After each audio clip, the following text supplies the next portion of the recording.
dipersembahkan oleh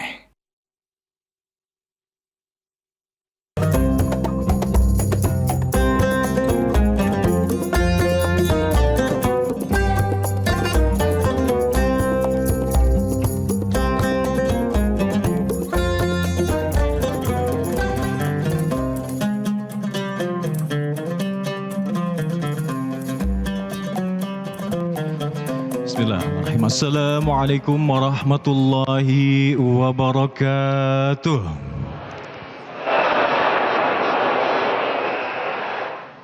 Alhamdulillahilladzi 'allamal Qur'an, khalaqal insan. Assalatu wassalamu ala sayyidina wa syafi'ina wa dhuhrina wa maulana Muhammad wa ala kulli sahbihi rasulillah wa ala alihi wa sahbihi wa barik wa sallim ajma'in la nabiyya ba'dah.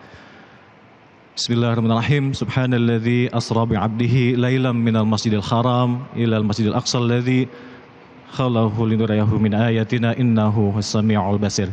Bismillahirrahmanirrahim. Subhanallah, Masya Allah.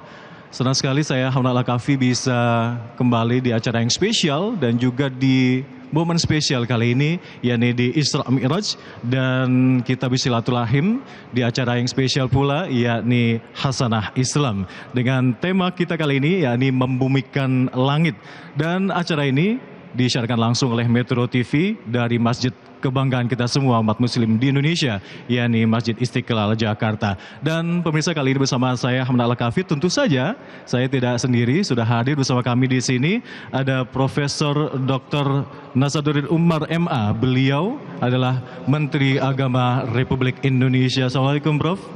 Syukran jazilan. Dan juga ada Profesor Dr. Haji Quraisy Shihab MA. Beliau adalah pendiri Pusat Studi Al-Quran. Assalamualaikum Abi, syukran jazilan.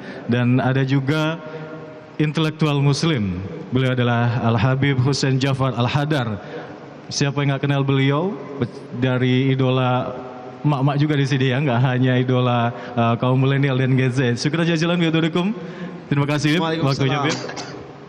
Masya Allah. Dan hadirin pemirsa, Isra Mi'raj tak dipungkiri adalah, kita tahu semua, adalah sebuah peristiwa yang agung tentunya dalam sejarah umat Islam, di mana ada semacam, bisa dikatakan dialog, Abi, Prof dan juga Habib. Ada dialog bahasa-bahasa langit antara Rasulullah tercinta Muhammad SAW, tidak hanya dengan malaikat Jibril, tidak hanya dengan Nabiullah Musa alaihissalam, namun juga langsung berdialog dengan Allah Subhanahu wa taala.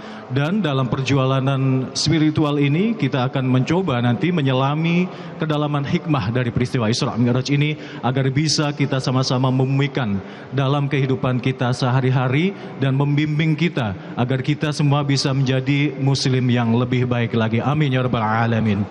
Dan langsung saja kita kali ini akan membahas terkait dengan surat Al-Isra ayat 1, Abi Quraisy. Perkenankan saya bertanya terkait dengan ayat 1 ini.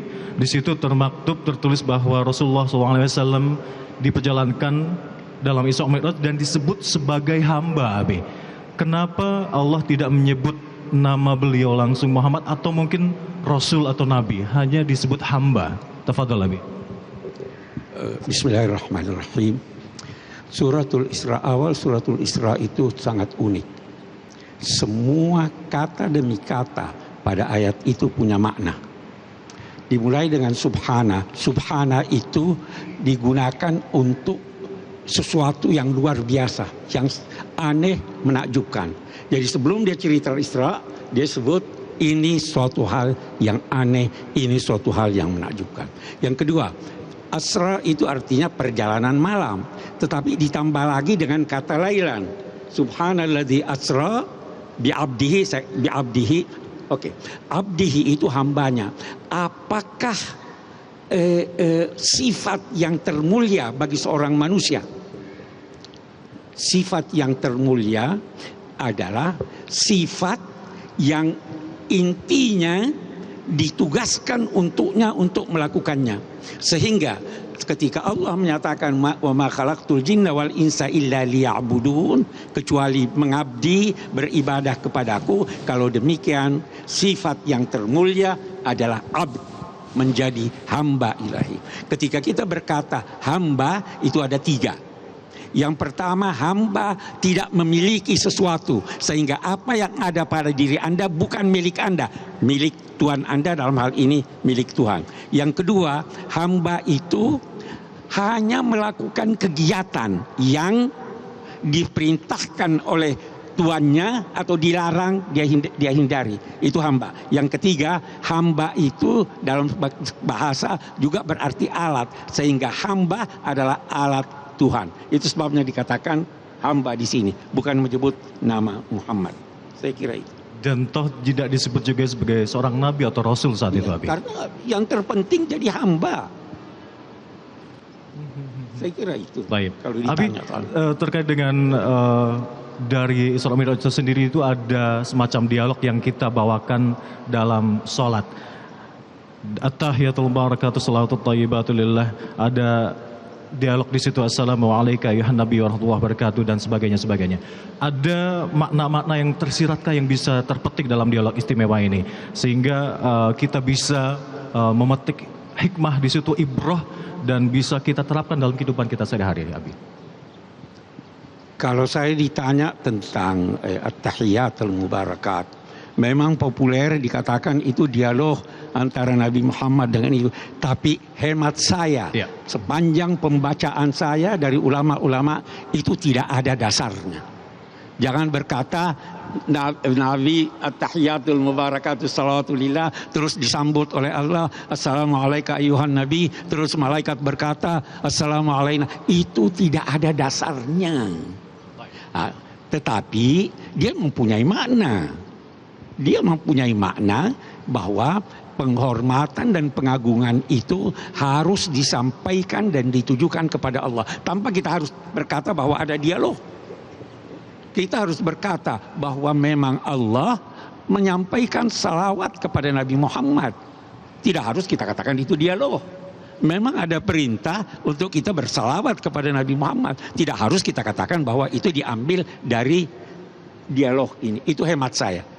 Pasti ada yang berkata demikian, tapi kita bisa merujuk kepada sanad, kepada penilaian tentang riwayat itu. Pada umumnya yang saya ketahui, kalau ulama ya, tidak mengakui itu sebagai terjadi pada peristiwa Isra Mi'raj. Tapi lain halnya dari itu, makna yang terkandung dalam bacaan yang tiap hari kita sholat baca itu sangat banyak. Oh iya, jelas. Dalam maknanya, ya, Jelas penghormatan yang agung, yang beragam, tahiyat al-mubarakat yang penuh dengan keberkatan. Untuk siapa? Lillah.